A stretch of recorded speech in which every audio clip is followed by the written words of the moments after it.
ஆரம்பிக்கலாமா? ஆரம்பிக்கலாம். சரி, இன்னைக்கு என்ன சாப்பாடு? சாப்பாடு இன்னைக்கு துவாதசி.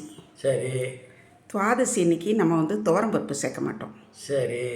அதாவது துவாதசியும் துவரம்பருப்பு ரைமிங்னு நினச்சிக்காதீங்க.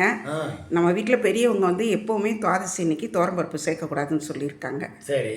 அதனால கடலைப்பருப்பு போட்டு தடியங்காய் கூட்டு. தடியங்காய் கூட்டா?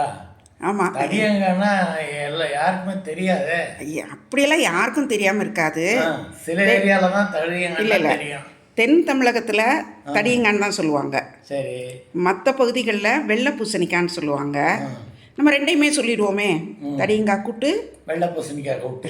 ஆமாம், அப்படியே சொல்லிடலாம். அப்புறம் இது என்ன குழம்பு? குழம்பு துவரம்பருப்பு சேர்க்கக்கூடாது இல்லையா, அதனால் பாசிப்பருப்பு போட்டு பொரிச்ச குழம்பு. பாசிப்பருப்பு போட்டு பொரிச்ச குழம்பு. ஆமாம். சரி. அந்த பாசிப்பருப்புலேயே கொஞ்சம் கலப்பருப்பாகவும் வச்சுட்டேன். சரி. இது கலப்பருப்பும் பாசிப்பருப்பு போட்டு தான் வச்சுருக்கிறேன். சரி. தாளிக்கல இன்னைக்கு. சரி. வேற என்ன ஸ்பெஷல் இன்னைக்கு? வேற துவாதசி இன்னைக்கு ஸ்பெஷலுங்கிறது நெல்லிக்காய் தயிர் பச்சடி. நெல்லிக்காய் தயிர் பச்சடி. ஆமாம். அதோட கரைச்ச மோர். ஸோ இன்னைக்கு சாப்பாடு எல்லாம் உங்களுக்கு பிடிச்சிருக்குன்னு நினைக்கிறேன். ஆமாம். நல்ல எல்லா இதுவுமே கூட்டு பச்சடி எல்லாமே இருக்குது. நீங்கள் இது சாதத்தை பரிமாறிட்டு நான் போய் அப்பளத்தை சுட்டுட்டு வந்துடுறேன். சரி.